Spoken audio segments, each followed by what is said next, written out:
fidèle auditeur de la 104.6 Guédiawaye FM ak aussi waa Guédiawaye waa fidèle spectatrice boo xam ne ñoo nekk Guédiawaye TV aussi donc tey aussi yàlla may nañu gudd fan ak tal ak fekkee ku ñu fekk benn grand bu baax parce que tey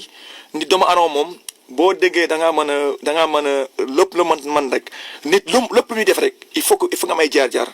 donc grand dadi yi xamante ne te yàlla boole nañu aussi comme ni ñu mës a boole parce que man damay ne lépp lu ma am rek daanaka si grand dadi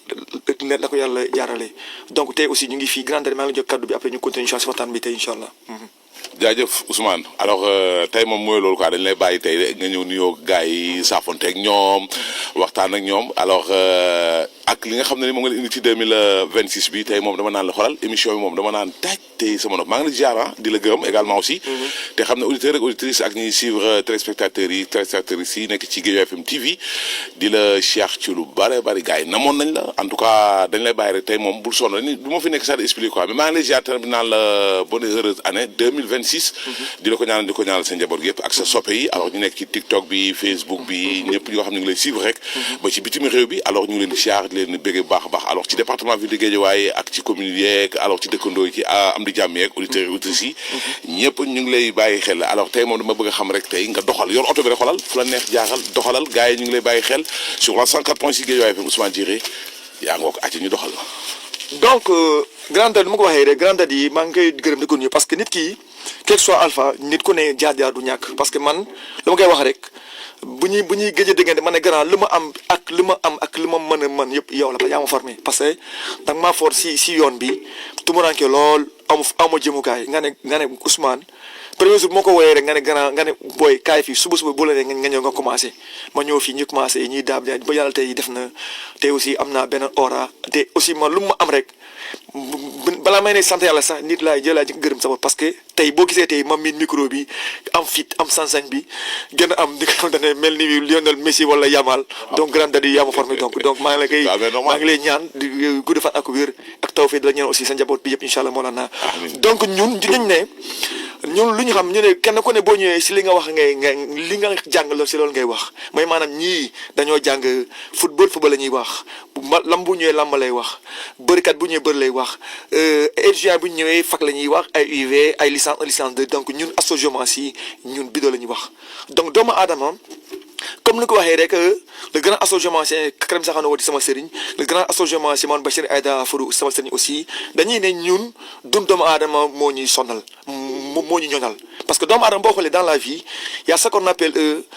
parce que boo xoolee kenn ku ne am nga mission parce que yàlla dafa ne yàlla bu ne doomu aadama yaay sama xale sa kaw suuf donc nit ku ne war nga am nekk porteur de mission comme sama papa nu mu koy waxee sama papa nu mu koy waxee day ne Ousmane nga gudd fan si jan ani si doroya biitu sa gudd fan ak sa gàtt fan yëpp sa dund amal njëriñ doomu aadama yi donc tey dañuy indi lu waxtaan si wàllu association lan mooy les fondamentaux en association n'est-ce pas donc association benn science boo xamante ne la ku tudd Karim Saxano moo créé en 1995 parce que dafa ñëw gis ne gars yi ñu ngi wax parce que boo xoolee l'africain dafa am le complexe de l'arabe africain a le complexe du blanc te loolu mooy yoon parce que da ngay xool comme que ni ko waxee rek beneen chaîne may ne boo nee le femme wala nga ne l'enfant dañu ne non diw déggul tubaab quoi boo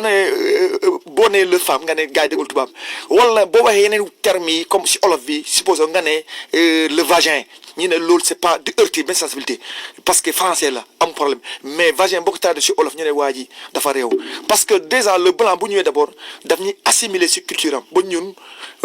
lépp lu ñu même man sax j'en fais partie donc kam dafa ne comme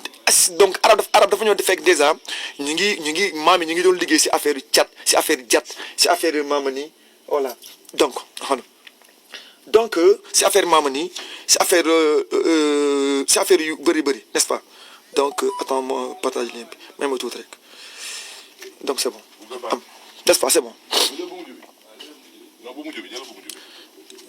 bu mujj bi c'est bon léegi numéro bi nga envoyé numéro bi 962 bi jégale ma tuuti rek xam nga numéro 962 nga envoyé 962 bi moo nekk 962 bi maa ngi si envoyé message voilà donc jégale ma tuuti grand dadi Ali dadi dafa am quelques réglages techniques quoi comme moom la ñuy war a léegi envoyé message d'un grand dadi ñëw na 1962 bi donc le grand association Karim Saxano moom bu mu ñëwee son bi ñëwul jàllul le grand astrologimancien bu mu ñëwee le grand astrologimancien Karim Sakho Ndour moom bu mu ñëwee donc c'est bon léegi moom ñëw na c'est bon donc le grand astrologimancien Karim Sakho Ndour moom bu mu ñëwee dafa ne tuuti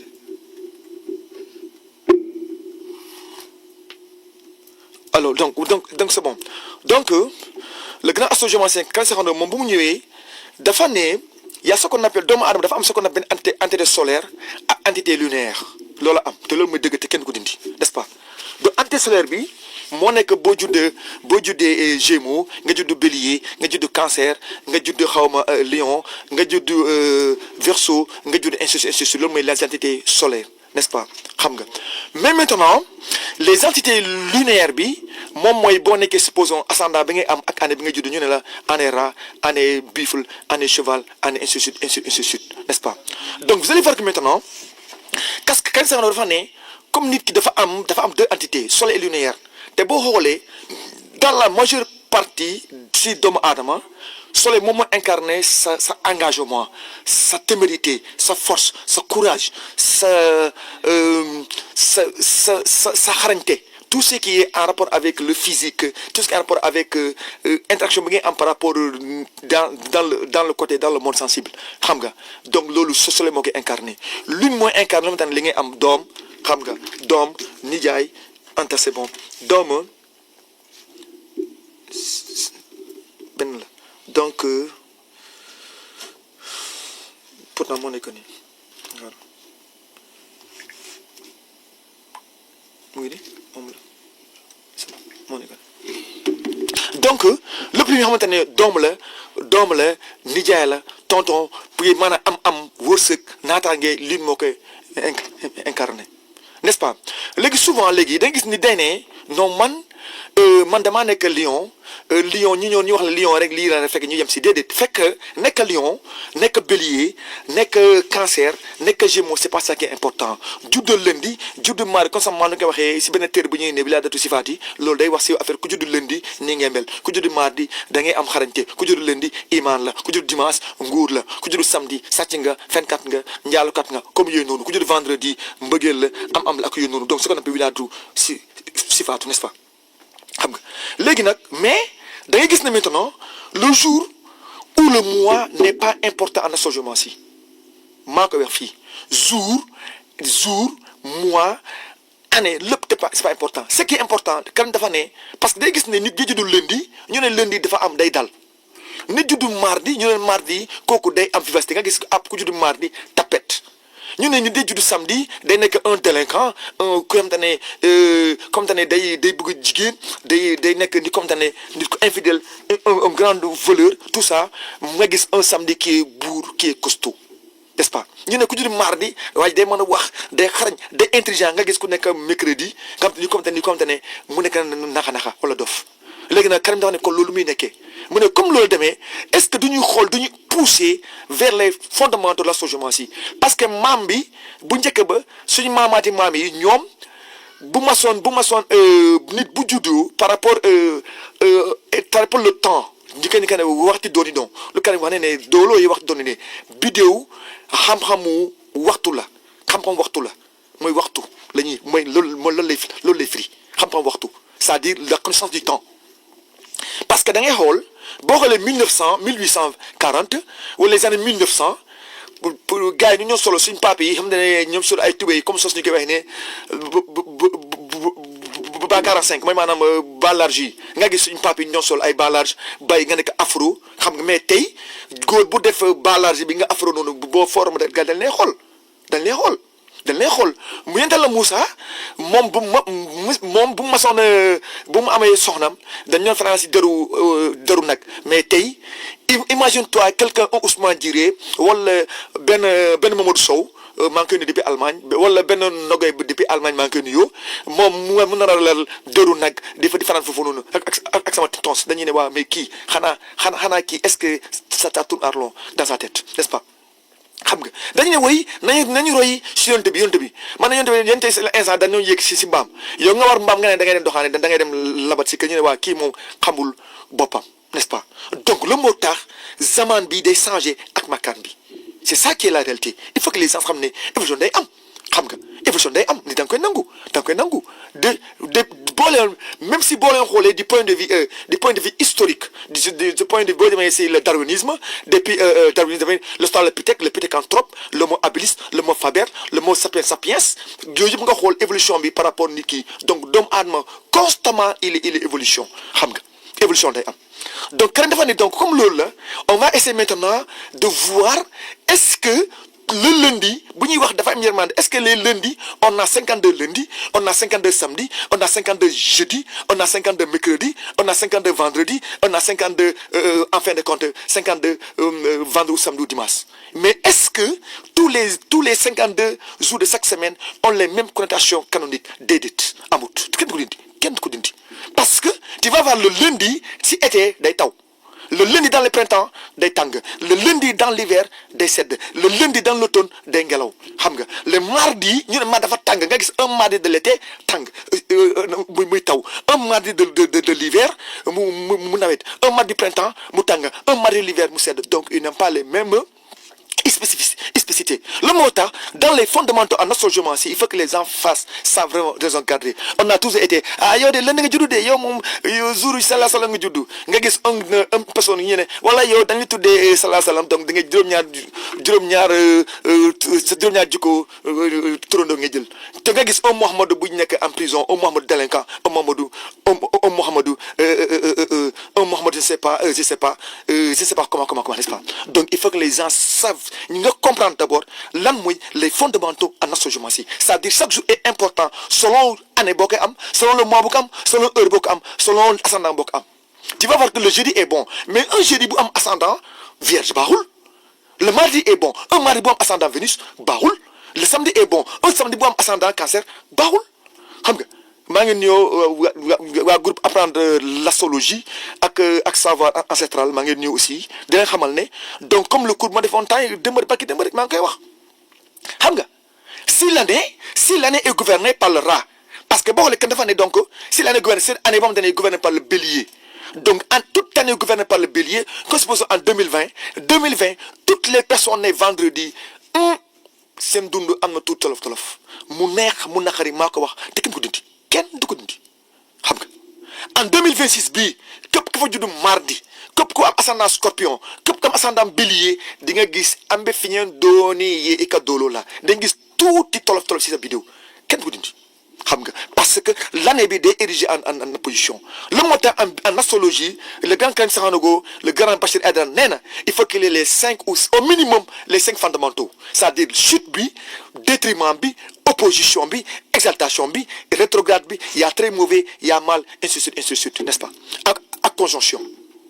n'est-ce pas te muy dëgg xam nga la preuve en est que xam nga depuis quand ñuy dëgg lutte contre la pauvreté lutte contre la famine lutte contre la misère est-ce que la misère jóge na fi déedéet est-ce que la famine jóge na fi déedéet est-ce que ndóol jóge na fi déedéet il y a combien de marabouts sur terre il y a combien de calpe magique valise magique waliwu nangam il y a pas un seul waliwu bu mën a affranchir toute l'humanité Ousmane Diarra moo ko wax kenn du dindi personne du ko dindi n'est-ce pas kan sa nee na il y a pas un savoir bu mën a faj tous les soxla amul même le médecin le plus chevronné de l'hôpital kon waxee ne maa ngi toog sa benn xarit depuis pour ne pas dire son nom ma ne ko monsieur mu ne ko waa mu ne vous êtes médecin ma ne ko oui mu ne vous êtes médecin mu ne ma oui ma ne ko pourtant et pourquoi tu as construit benn morgue ci sa hôpital la morgue la muy def sa bopp hôpital te yow da ngay dimbali ay nit da ngay soigner ay malades morgue lan lay def biir hôpital kon moo lay wan ne ko nit dafa am limite donc yàlla dafa sakk le grand Sakhonogo nee na grand Sakhonogo le grand Karim Sakhonogo dafa ne donc bu ñu ko xoolee sur 365 jours un quart bu am si année bi 213 jours ka fa juddu ndóol nga 152 jours ka fa juddu ñoom ñooy am la preuve boo xoolee famille boo fi jël en Afrique fii Sénégal fii da ngay famille boo gis y a plus de pauvres que de riches xam nga tu vas voir que benn nit mooy liggéey wala ak 2 personnes lu des yëpp ils sont tous démunis xam nga xoolal Dakar xoolal Sénégal le facteur de la macrocéphalie nga xool tous les choses sont concentrés à Dakar un peu plus loin peut-être à Thiès Touba jeex na xam nga boo jëlee toutes les régions toutes les autres régions c'est ndóol la donc il faut que les gens savent raison garder n'est-ce pas donc l'astrogéomancie dafa indi pour dalal doomu aadama dalal la guide la boussole la yoon la dalee gindi xam nga parce que man Ousmane Diéré a beau être le plus astrogéomancien du Sénégal, je ne peux pas construire toutes les 8 milliards de personnes sur terre mënul nekk c'est faux 8 milliards de personnes yëpp duñu ma gëm te loolu mooy am kenn du ko dindi loolu laa gëm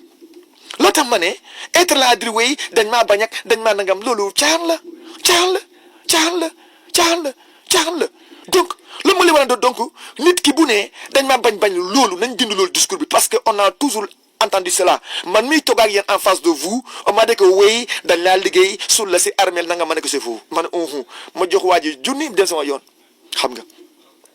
donc wala ñu ne rab ma nekk ndeysaan aka neexoon ñu teel a fekkee yomal xiyaama ba rab ba yàlla taxaw taxawal doomu aadama ak jinne yi ñu wala àtte nag parce que loolu ñu juge ko rab yow nga ne amoo ko exemple la femme qui est née en détriment comme hier rek benn femme woo na ma je crois que je l'ai consulté plus de 6 mois mu jëkkee woote ñu expliquer parce que c'est bon à dire xam nga ma ne ko déjà yow góor bu la ilif il faut mu doon un con jël ma si kaddu bi il faut mu doon con lay doon bundulu con mun laa ilif ndaxte yow tu réfléchis trop tu es imposante parce que dafa nekk benn verseau ascendant Gémeaux très intelligent très futé nekk en échange donc day bu la contrôler tout maintenant si tu es yàlla bala mayee benn genre Mamadou Sow dee na mais bala mayee genre ñoom Mamadou Diop Boudouk maa ngi koy nuyu dee nga kooku do la may dara te nga wax ma ne la fukk yaa xam donc c'est comme ça donc le lundi tous les lundis bu nekk biiru bélier lundi fa dafay chuter maanaam lundi toute personne née 21 mars ba 20 avril lundi am nga tuuti chute am nga tuuti gàllankoor sa bidéo toute personne née du 21 mars ba 20 avril ci nga bokk nga judd fa vendredi am nga fa tuuti tolof te pourtant ñu ne vendredi bu baax la diw ban jour la judd diw de moom judd na aljuma aljuma jour baax la or le vendredi c'est l'astre des borom ñaar tur yi souvent borom ñaar tur yi bëri vendredi lañ koy amee am chemin de vie 2 nga laal ci ascendant cancer wala benn ascendant fragile comme sagittaire bi wala nga laal benn ascendant comme la balance wala benn genre wala nga laal benn lion buy ñëw laal mercure laal singe nga laal si vendredi catastrophe wala nga ne benn cancer am chemin de vie 2 laar alarba nekk année chance nga nekk benn sàcc pour nekk cancer ku laa biir la ku iman la donc il faut que vous savez que y a pas de jour bon benn jour baaxut Ousmane Diéré moo ko wax te kenn ko dindi sinon ñu ne képp ku juddu mardi rek yow chef nga ñaata mardi ñoo fi nekk ay yaafus ñu ne képp ku juddu lundi borom iman nga ñaata nit moo gis lundi fii seen dund bu matérialiste ah oui donc buñ la joxee thème astral sa doom bu juddu di nga war a njëkk a lijjanti d'abord mooy at bi ban genre at la d'abord at bi ban bidéo moo gouverner at bi parce que bidéo day gouverner cycle 36 ans day gouverner cycle 12 ans day gouverner cycle 7 ans déjà si la personne d'abord de 1980 ba 2016 képp ku fa juddu jour samedi am nga tuuti gàllankoor sa bidéo man mi maa ngi ci bokk si ñooñu laa bokk toute personne née de 1980 ba 2016 nga judd fa samedi sa bidéo am na tuuti galan parce que at boobu noonu 36 ans boobu noonu soleil moo gouverné donc si le soleil gouverne Saturne s'oppose loolu mooy lu am te factuel kenn dindi kenn dindi n'est-ce pas mooy premier handicap d'abord donc demande astrogéomancien c'est quelqu'un buy am lecture xam nga parce que jeu tactique la c'est cartésien c'est trop cartésien xam nga c'est cartésien xam nga donc de 1945 ba 1980 képp ku fa juddu samedi am nga tout gàllankoor aussi parce que lune mooy gouverne booba noonu donc si lune gouverne samedi s'oppose Capricorne est en danger si soleil gouverne Capricorne est en danger si Mars gouverne Vénus est en danger si Mercure gouverne Jupiter en danger si Mercure gouverne aussi vice versa Jupiter en danger si Jupiter buy gouverner bidon alhamisa buy gouverner mercredi ñu am tolof lundi buy gouverner samedi mooy am tolof mardi buy gouverner vendredi mooy am tolof n'est-ce pas vice versa n'est-ce pas donc loolu mooy ce qu'on appelle les fondamentaux anasomasiers lan moo tax da ngay seetaan vidéo nit nga gis ne lépp impec gisoo si benn fay mais waa ji dara du baax fekk yow da ngaa fàtte ne moom lu ma njëkk a wax ma ne année bi mën na juddu année boo xamante ne da koy opposé xam nga comme tey question ma posé sama élèves yi man leen supposons si quelqu'un est né année n'importe quelle année bu mu juddu mais mu judd en domicilié ascendant domicilié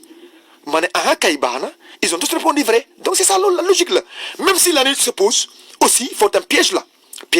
si l'année se pose tout signe domicilié c'est-à-dire nga nekk année bi gouvernée comme cette année bi nekk année gouvernée par Balance Cheval 2,26 n'est-ce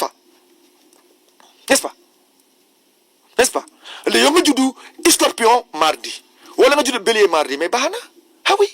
et pourtant maman ne Bélier Balance bi gouverner les Béliers sont en danger et les Scorpions parce que dañuy Bélier avec le Bélier il y a une opposition directe mais avec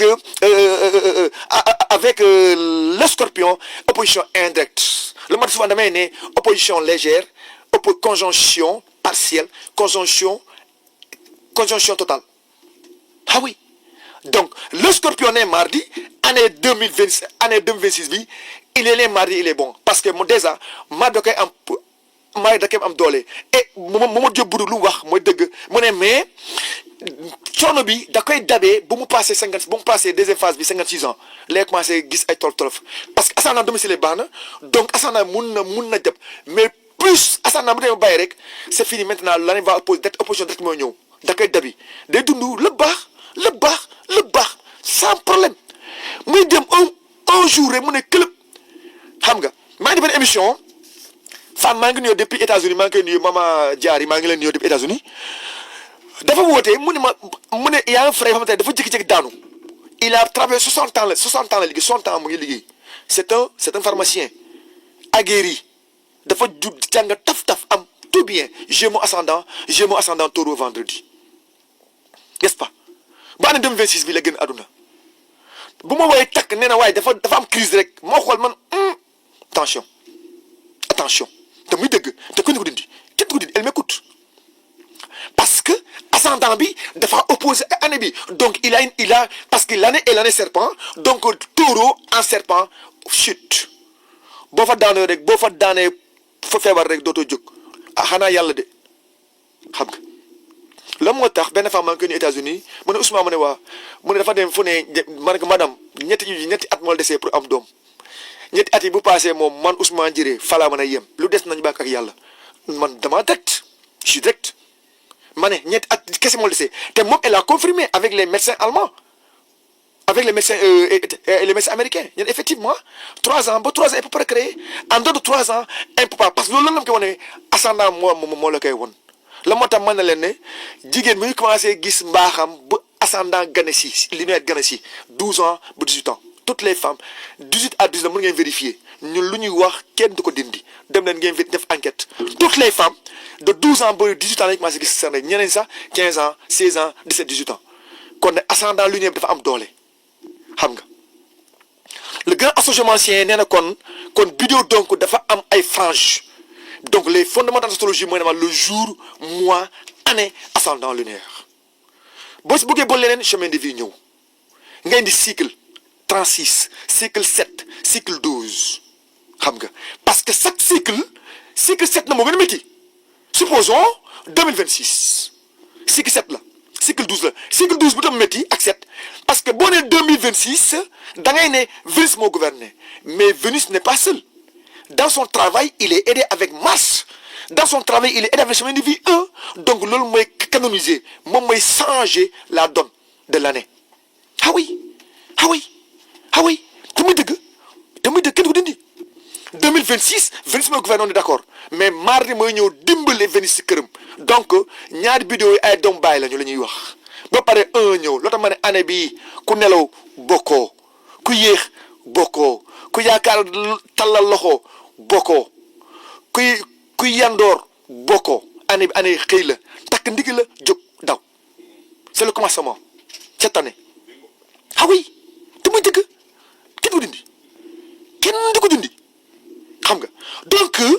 chaque année donc année bu ne donc loolu moo tax un astrologimancien c'est pas quelqu'un qui est tenu par des livres loolu laa gëm li seen cheikh wax loolu laa gëm sama cheikh sama sëriñ Cheikh Maktoum lu mu wax loolu laa gëm xam-xam dëgg bakara ba naas kese tari ko loolu kese doyut xam nga c'est comme si bañas lu mu wax laa gëm xam-xam day jóge si dënn dugg si dënn góor yàlla te loolu moo am xam nga mais ñun africains malheureusement le blanc nous a abrutis ñoo toog fii waaw non il faut faire les bancs il faut nga wax le si di tap tata tata tap toto tap tata tap toto tap tata loolu la ñu njëriñ xam nga boo demee en Chine il parle chinois boo demee Espagne il parle espagnol portugais il parle portugais Amérique il parle américain France il parle français ñun africain ñoo fi des rek oui non I don't speak English how old are you ñu ne ñoo yow anglais what's your name c'est quoi ça aucun peuple ne peut se développer avec benn langue jàmbur mënul nekk parce que le gars qui te parle ta langue déjà da limité nga jàng 6e CI ba CM2 raconter leçon kërëb nga dem commencé jàng ba lycée ay la crise des années 30 kërëb Égypte ancienne kërëb nga jógee foofu leneen sama nga def nga dem encore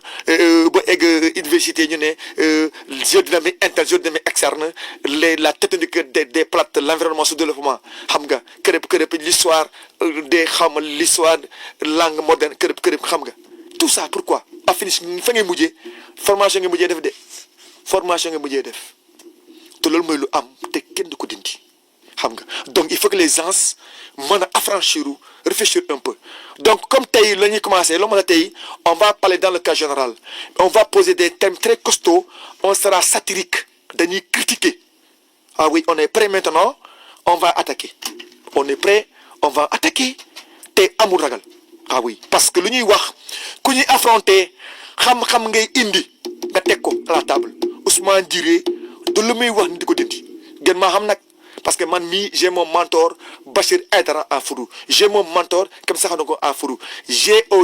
aussi mes collègues comme Mamadou Sow depuis Fouta j'ai mes collègues comme Abba Fofana depuis Nara si côté Mali le Sahel du Mali yooyu ñëpp am naa leen donc maa ngi leen nuyu le grand astrologimancien Tamboura Mbifo depuis la Côte d'Ivoire Jarase bi suba notre script moom mooy suñu manuscrit bi moom mooy bibliothèque bi loolu rek boo ko wooyee rek moom mu génneel la ko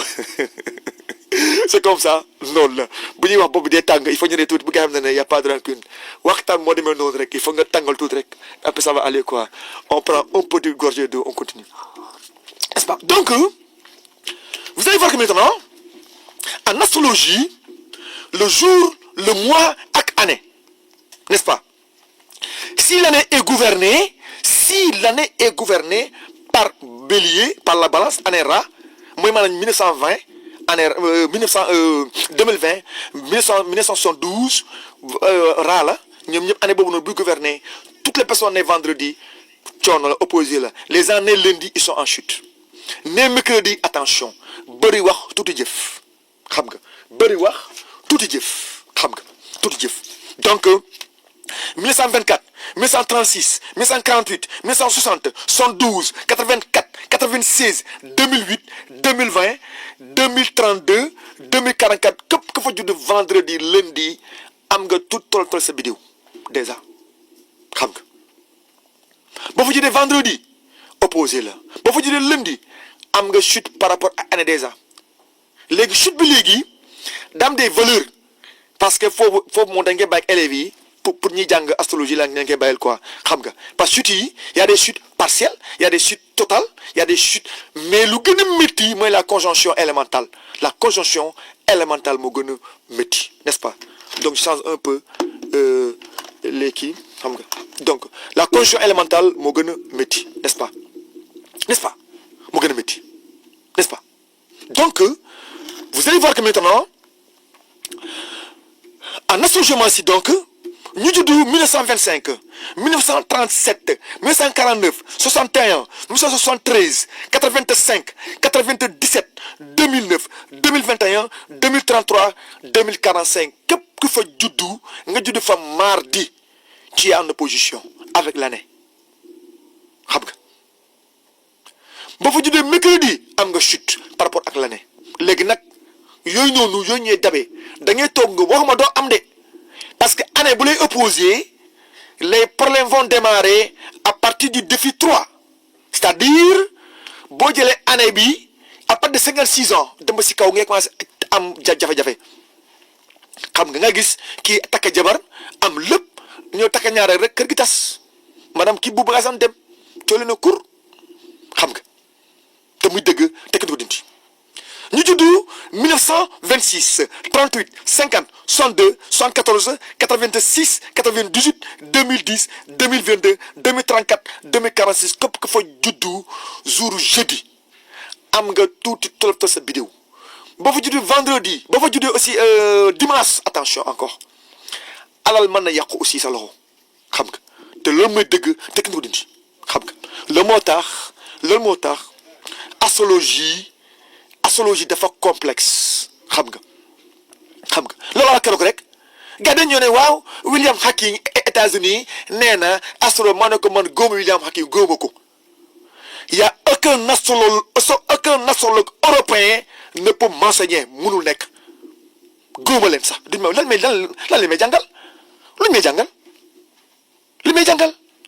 ils ont créé le logiciel créé xam nga suñu maam yi dañuy xam lii day am te teguñu ko si benn dalil yëg-yëg la xam nga loolu tax yàlla nee na boo leen ma ragalee rek ngeen xam nga woo ku takkul la alimukumul la loolu mooy am parce que dañu amoon ngëm-ngëm fierté parce que nit ki il faut savoir que aura bu ngay dégager dafa baax si yow nit ki nga am confiance en soi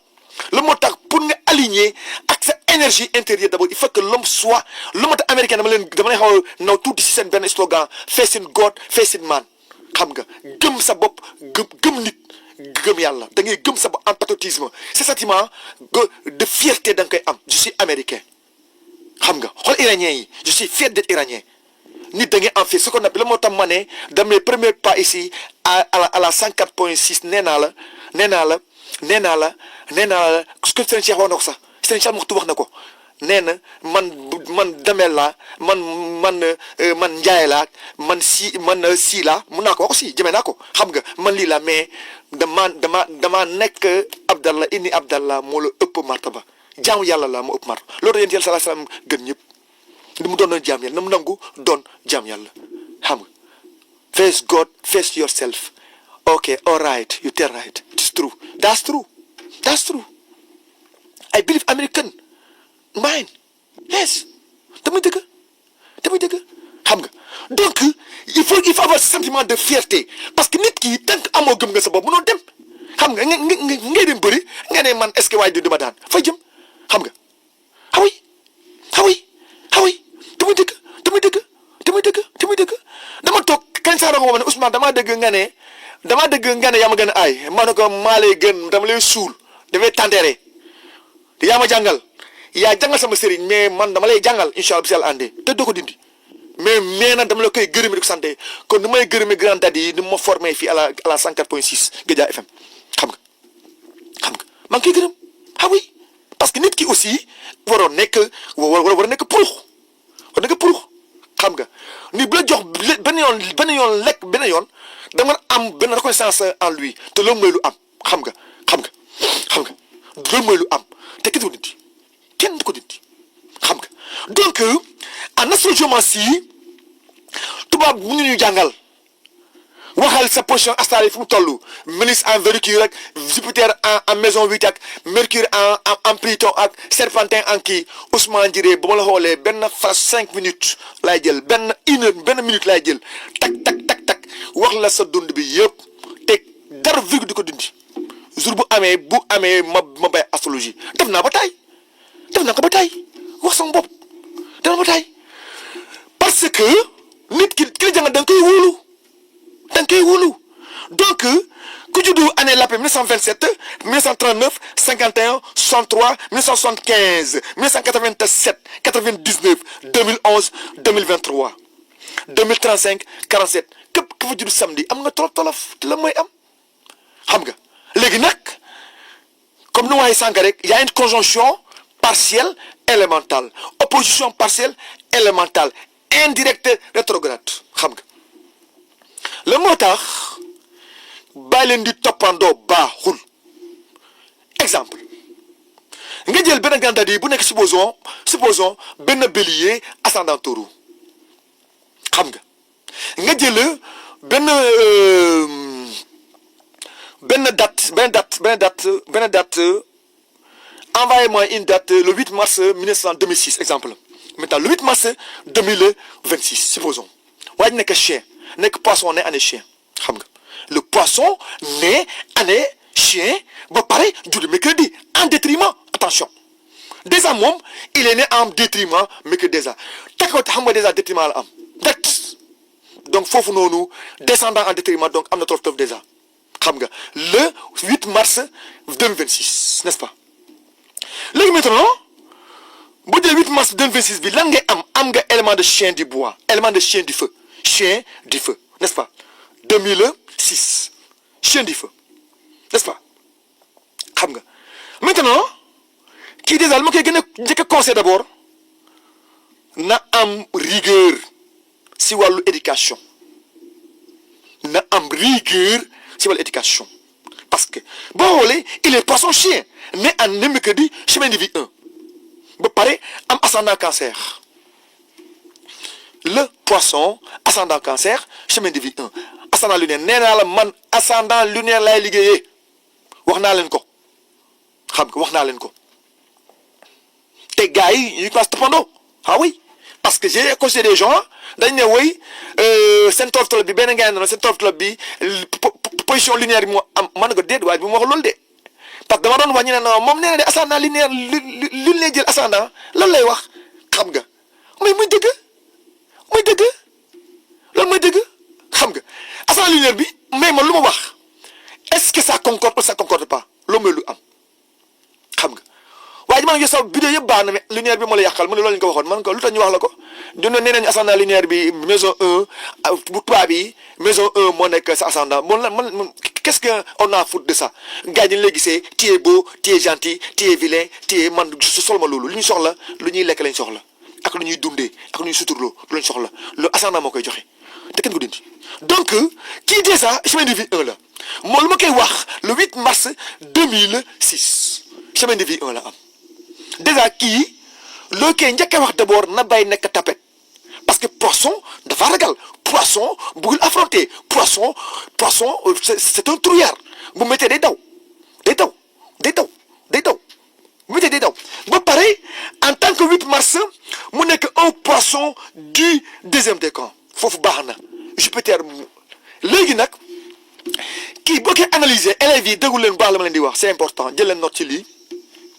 c'est un poisson deuxième décan Jupiter dafa doublé waa ji am lan waa ji am mercredi chemin de vie 1 ascendant cancer vidéo bu neex la très cool pourquoi déjà le mercredi bu amee 1 rek baax na déjà moom il est né en détriment on est d'accord mais tout mercredi bu am chemin de vie 1 chiffre 1 baax na parce que le 1 est soleil parce que nee naa la en numérologie le chiffre numérologique dafa am 3 entités dafa am entité lunaire entité solaire ak entité numérologique boo nee 1 en numérologie day joxe engagement fit ñeme affrontement égoïsme égocentrisme don de soi intelligence lay jox xam nga déjà mu nekk mercredi donte mercredi da koy suteloo mais waa ji en même temps il est intelligent encore ba pare ñaari Jupiter ñoo taxaw nag may ko bu boste ko teeg bu dëgër on ñoo teeg ko dëgër nag léegi foofu noonu cet détriment bi dafay légère xam nga attention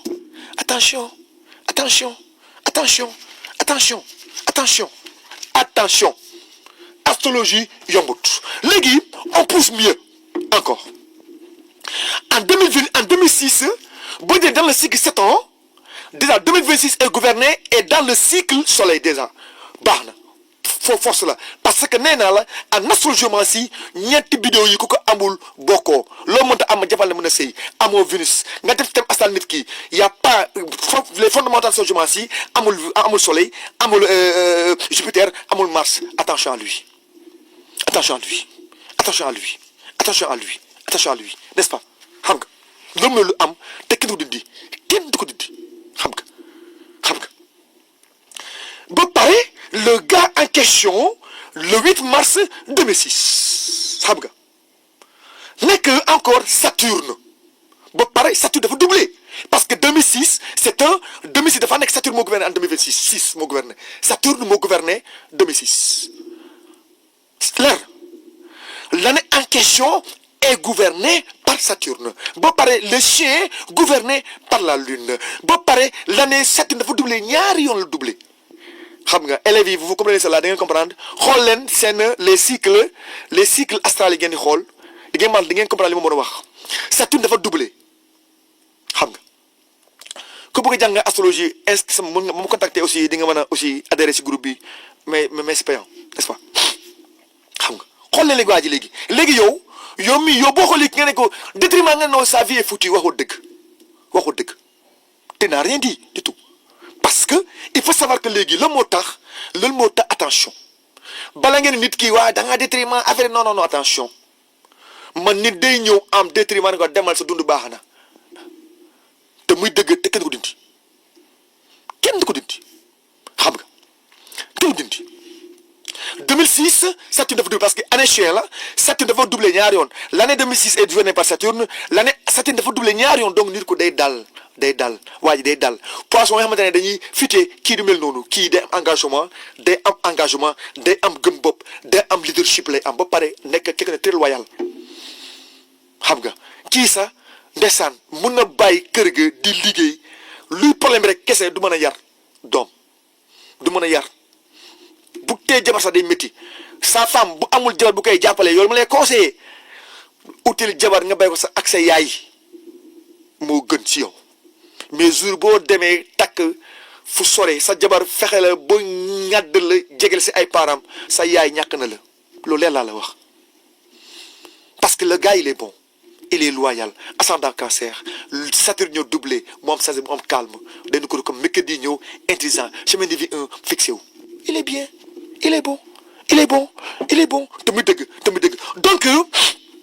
1927 39 51 63 75 87 99 2011 2023 2035 2047 ku fa juddu samedi gàllankoor ku fa juddu aussi mardi en chute xam nga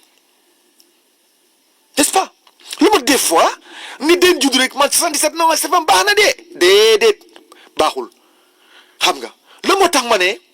il faut que ngeen dem dans les fondamentaux en astrologie lii cette émission bi c'est une émission c'est la continuation de l'émission que j'avais fait à Dakar Feeling xam nga parce que lii waroon naa ko wax mais wax amoon temps pour wax ko aussi c'était important aussi pour gars xam ko xam nga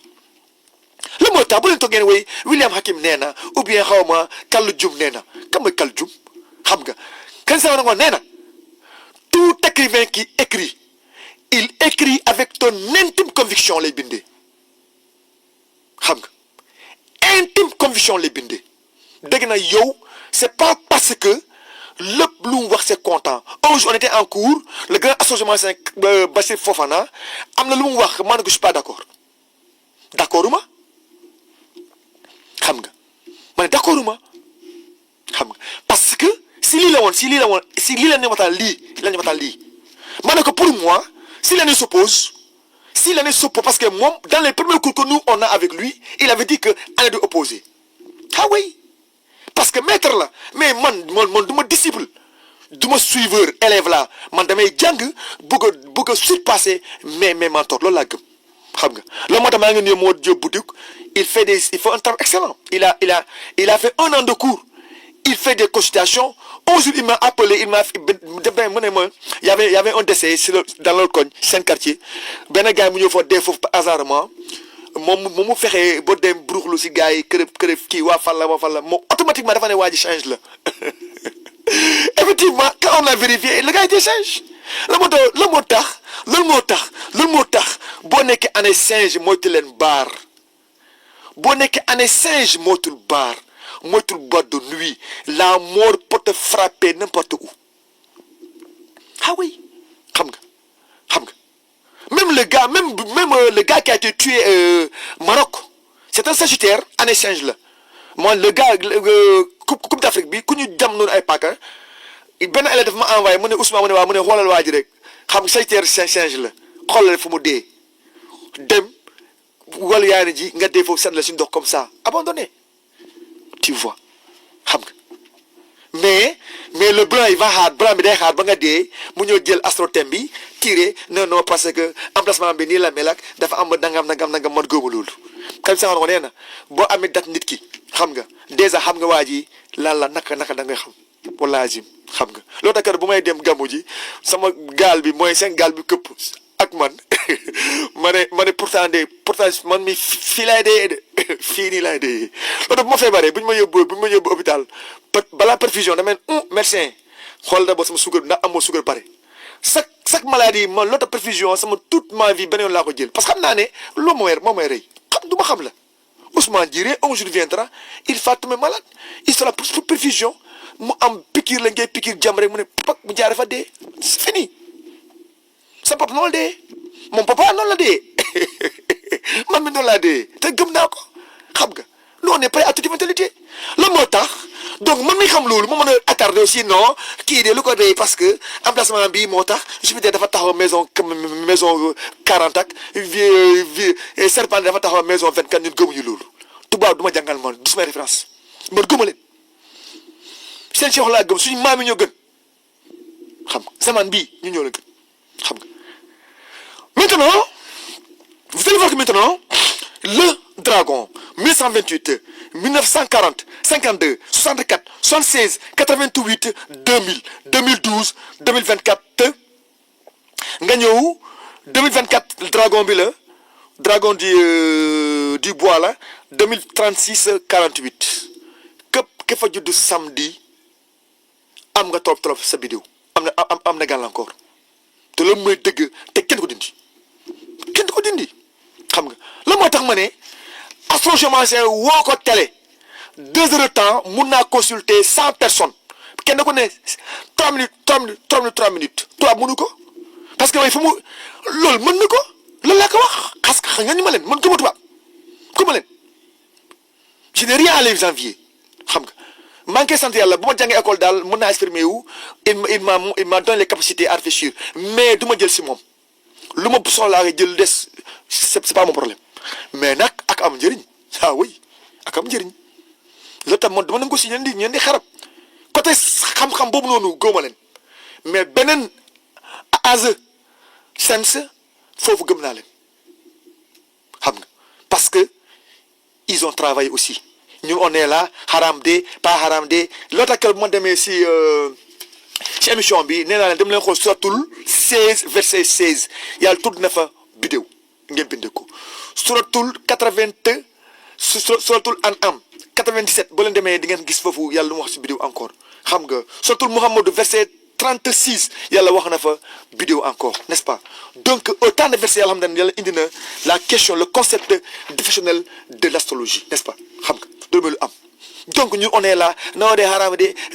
loolu karim sano nee na loolu c'est trop difficile chez nous quoi vraiment nga julli loxo si kaw ak loxo si suuf ak loxo si bopp ak nga sol abaayak sol cekkalmaan dagg tubéy ak dagg sabadoor ak loolu c'est trop difficile chez nous quoi ñun daal nañ julli suñu julli doon toppatoo astrologie yaa na parce que foofu noonu quand je dis que janvier en Afrique junior yi nga de July foo dem même sens la parce que c'est la linguistique kese boo ne suba Sénégal nga dem ne morning anglais nga ne xaw ma nga ne français le matin vous allez peut-être appellation yi ñoo wuute mais c'est même chose la rek même chose la xam nga boo ne matin noo xamul matin mais xam nga ne suba foom di suba la di nga ko xam loolu mooy lu am loolu moo tax du ñu attardé wu sur xaram la moo tax y a des gens bi ñëw non xaram na man ko yow toogal foofu rek ba sa dund xam nga lu tax seet nangam exemple pourtant da ngay dem hôpital ak ak sa madame mu dugg ak le médecin tëju yow nga toog ak sa ngëm si biti di xaar médecin bi ndeysaan li Karim wax xam nga mais ak a neexoon man ma def loolu ma ñëw tëju wax ñu ne waa kii moom ban saa sëriñ la tu vois xam la moo tax ñu ne ils ont abruti la mooy lu am te kenn ko dindi donc les jours dragon buy gouverner samedi day opposé xam nga dragon buy gouverner parce que lion la moo tax samedi day opposé verseau ñoo fay am tolof ak capricorne yi n'est-ce pas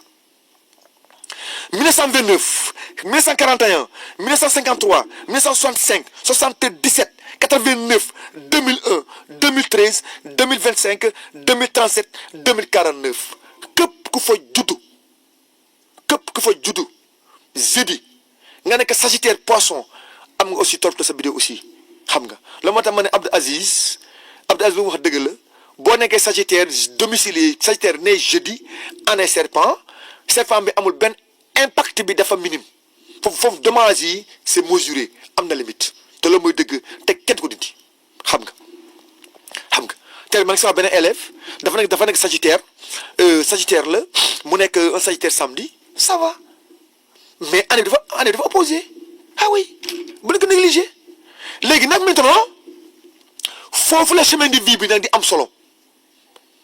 parce que supposons maintenant ma jël un Sagittaire né supposons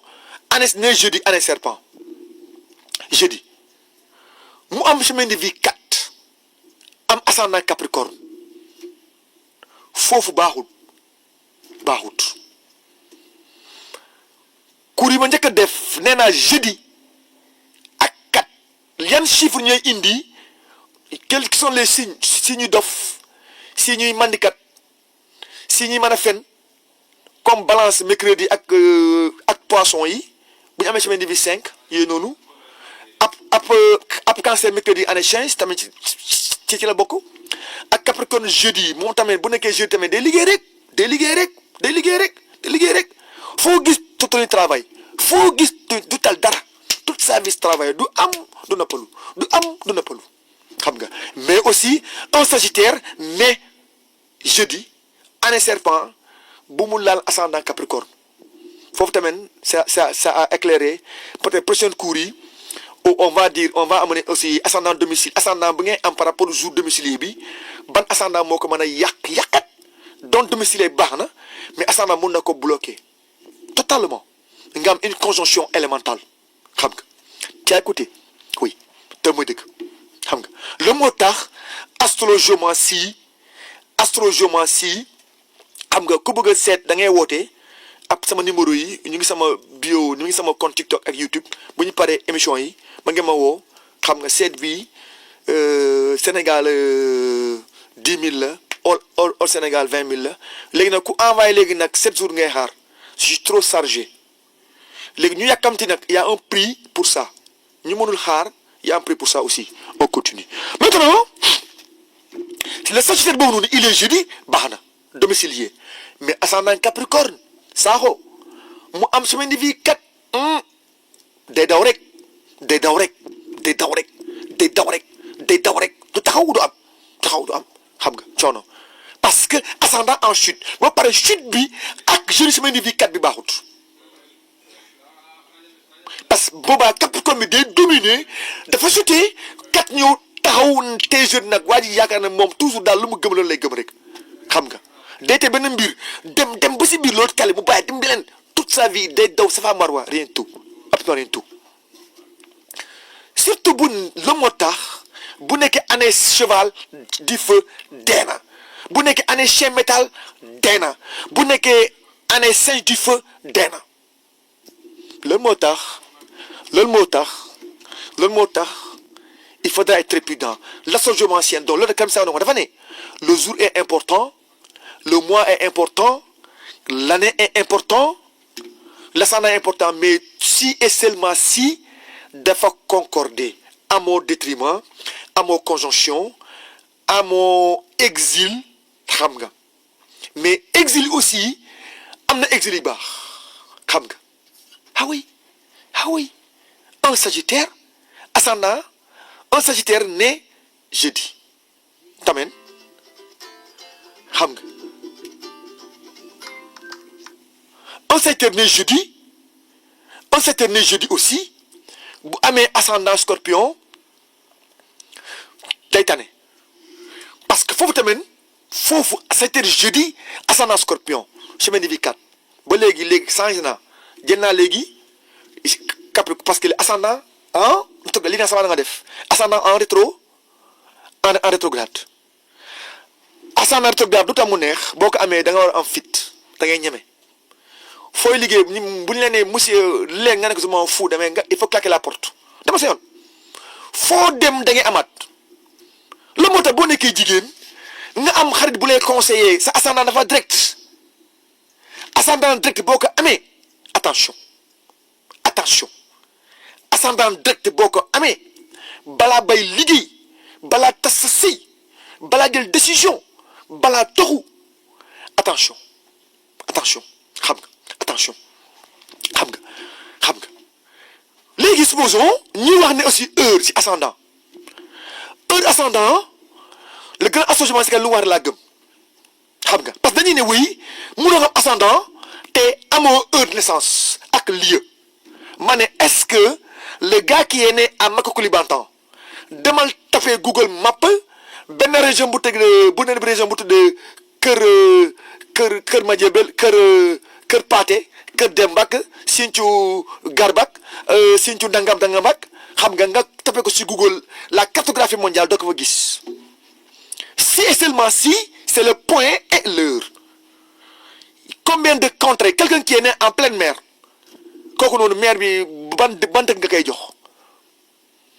nga koy jox ban orientation nga koy jox nga ne en longitude et en latitude amoo point de repère tu n'as pas amoo ko xam nga maa ko wax amoo ko foo koy amee xam nga demal tapé Makakoulibantan wa nga tapé Bissine Albondi Soni nga tapé si cartographie ma nga ne 10 heures doo gis mukk Soni sax bari am ascendant lu moo tax man góoma tubaab xam nga parce que c'est pas toute la cartographie mondiale bu balisé te lu muy am xam nga mais heure baax na si et seulement si ñun bu ñuy différencier des jumeaux heure da nga koy soxla parce que heure nit ki dañuy ne kumaba xam nga kumaba fitini bi kumaba wolo fitini wode be kumaba wolo c'est-à-dire lu tuuti yi ñooy jur yu mag yi seconde moo mag minute moo mag heure moo mag minute jour moo noonu la demee donc nit ki da ngay dund d'abord les secondes nga dund minute nga dund jour lu moo tax boo leen demee en astronomie et la numérologie tu as défi 1 défi 2 défi 3 défi 1 0 à 26 ans c'est 0 ans à 28 ans 8 mois défi 2 20 ans 8 mois à 56 ans 8 mois défi 3 moo nekk 56 ans à NO à plus l'infini te muy dëgg kenn ko dindi mais nag fii kërëb non de emplacement bi de nii la mel de emplacement bi de lecture la man dama def lecture dëgg ko on va composer notre composition le moo tax jàngal naa leen ni ñuy defee ni ñuy calculer ascendant sans nga jaar application benn application sans évosène sans parce que suñu maam yi depuis l'antiquité depuis l'Australopithèque le Pithecanthrope l'Homo habilis Faber maam yi musuñu utiliser xamuñu seule application dañ doon xool nii tracer sa thématique wax la te loolu du dañ les astrologues Dogon ils n'ont jamais eu amuñu équerre amuñu compas amuñu nangam amuñu ko le blanc ne non bàyyi loolu yëpp jëlal machine bi nga tapé évosène te boo tapé application évosène nga tapé assortem nga tapé xama des phases day différé xam nga man mi j'ai ascendant bélier j'ai ascendant cancer j'ai ascendant bélier des fois j'ai ascendant bélier des fois j'ai ascendant balance des fois sax xaw ma sax laa lay am encore man kese loo tax ascendant lune laa gëm verseau final jeex na position de la lune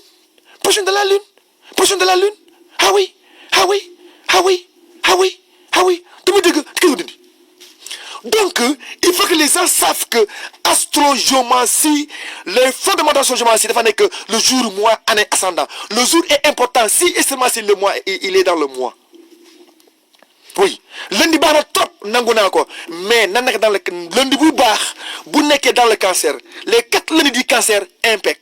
mais les 4 lundis du scorpion chute la les 4 lundis du bélier chute la les 4 lundis du capricorne détriment la les 4 lundis yu am si chaque signe astral am ascendant cancer ascendant capricorne tous les lundis yu am ascendant cancer yi yëpp si année bi baaxuñu kiw dindi ah oui ah oui ah oui ah oui kiw dindi tamit dëgg tamit dëgg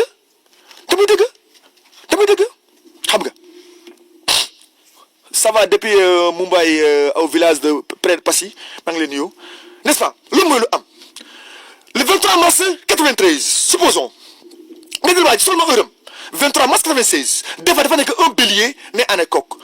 de l'eau déjà fii automatiquement la ngay gis déjà le bélier lan la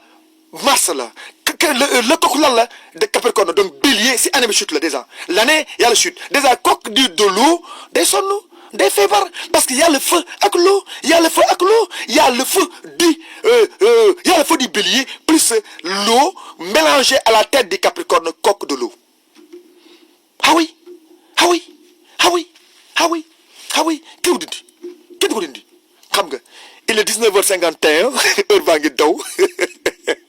à la 104.6 Guédiawaye FM maa ngi nuyu Grand Daddy maa ngi lay ziare donc je crois que instant ni heure bi xaama tel kii rek Pikine bi yàgg na fi trop may dem ay kër je le prends dafa nekk le 23 mars n'est-ce pas le 23 mars nekk 1993 n'est-ce pas xam nga ku baax la kii déjà un bélier coq dafa baax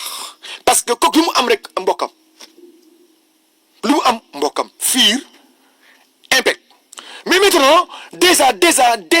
les fondements de astrologie xam ngeen élèves yi yéen de ba leen gisee rek bélier coq chute en année déjà directement léegi nag bu mu am samedi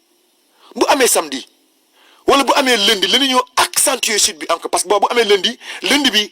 ak coq bi day opposé bu amee scorpion day chuter donc il a une conjonction là le destin est scellé fu mu dem wayaa yooyu moom laay ne les signes Covid-19 laa di woowee les cas Covid-19 xam nga loolu mooy lu am kenn ko dindi n'est-ce pas xam nga donc ce bélier lan la encore mu nekk un bélier mardi domicilié alhamdulilah ah oui léegi nag regarde Sakho Sacha xool leen kii c'est un bélier domicilié à mardi ba pare ascendant bélier la am tu vois voici l'exemple typique bu ma bëggoon si cours yi mu ngi nii l'exemple petit est là Pikine 724 c'est un bélier mardi ascendant bélier il est domicilié en jour il est domicilié en ascendant ba pare je continue je vais regarder est-ce que l'année coq lan la 93 yan astro gouverne déjà je sais que y a samedi en 93 ah oui kenn dindi astrologie mën nañu ko wax fii ba 100 ans ba ñuy sukkandiku mën nañu ko wax lu ñuy wax du ma la wax dafa bëri du jeex mais taxul ñu gën a xam ñëpp de ndaxte bu mu ngi ñëw te yaakaar naa ak Sacha tamit xam naa moo dina ma tutoré parce que moom vraiment